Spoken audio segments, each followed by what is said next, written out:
วัสดีค่ะน้องพิมพ์ค่ะค่ะสวัสดีค่ะค่ะมาติดตามแนวทางความฝันของน้องพิมพ์ค่ะฝันจังใดน้องพิมพ์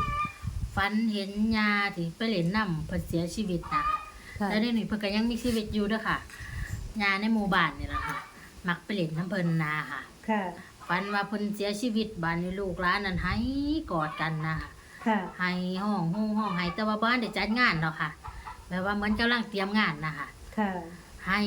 กอดกันอยู่น้องพิมพ์เขาไปเมืองน่ะนะค่ะ ค่ะให้น้องพิมพ์ตีตัวเลขน้องพิมพ์ตีเป็นตัวเลขน้องพิมพ์น้องพิมพ์สิตีเป็น074กับ974อายุเพิ่น74ปีนะคะค่ะบ้านเลขที่ก็74คือกันค่ะน้องพิมพ์เอามาจับคู่เอานะคะ ค่ะคนตายก็7อันเก่านี่ก็ผู้เฒ่าค่ะค่ะเอามาใส่อายุแม่นบ่น้อง แม่ พิม น พ์ ค่ะเอามาใส่กับอายุค่ะ ค่ะยกโซ่ให้น้องพิมพ์ค่ะ ตัวเลขของน้องพิมพ์ค่ะวันที่1พฤศจิกายน68ค่ะโศกมันหมานนำกันค่ะ กับน้องพิมพ์ค่ะ